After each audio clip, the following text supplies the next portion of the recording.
Evening. It's really a matter of money. My tax bill on my house is approximately 3% of the value of my house. If you aren't good in math, I'll run the numbers. What it means that in 24 years, I will have paid a second time for my home, just in taxes alone. That is a little bit much. I'd like to give you a 100,000-foot view because although my family and my wife and I have lived here for 10 years, I have actually, in my life, lived in a number of states from the East Coast to the West Coast, from the North to the South. I've actually been in all 50 states. I've conducted law seminars in 43 states, and I've been in every major metropolitan area at least a dozen times or more. And I take all of this information, and I live in Westerville, and I realize I am paying more taxes as a citizen of Westerville than in any other place I've ever lived in the country. What we have to understand is the public sector and the private sector cannot be enemies. We are joined at the hip.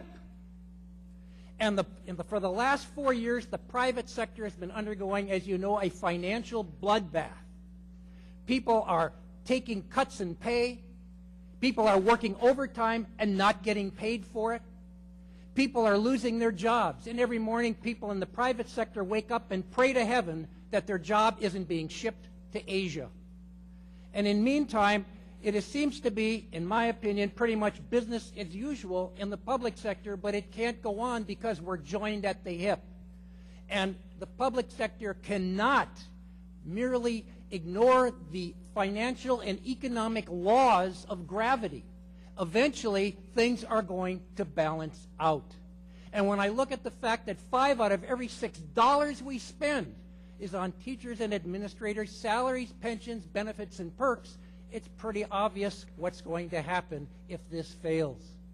And I have to tell you, I do oppose the levy because I think we are being taxed to death in an extremely bad economy.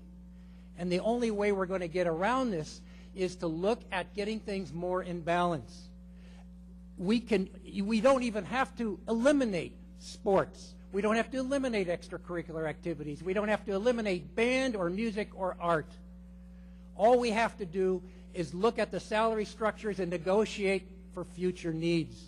All I can tell you is that when I look at the employment contracts in the public sector, I see all kinds of what I call hidden raises. Hidden raises.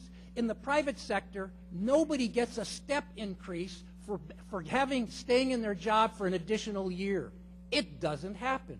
And there's other hidden, what I call hidden raises as well, and we need to talk about this, folks. Everything is on the table. I've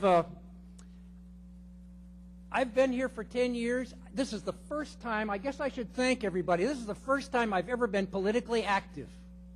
This has really spurred me on. I never came to board meetings before. I never spoke to the board. So good for you for encouraging me to do that. I never put lawn signs on my lawn saying I'm not supporting this levy, but I did now. And they were stolen the other night, and I called the cops and filed a police report and put them back out again because I am now politically activated. And my wife and I have hung hundreds of doorknob hangers explaining in explicit detail why we don't support the levy and why there are alternative ways to make this happen. So I thank you for getting me encouraged because I am in this for the duration. And thanks for listening to me. Thank you, Greg. Next we have Jerry Harvey.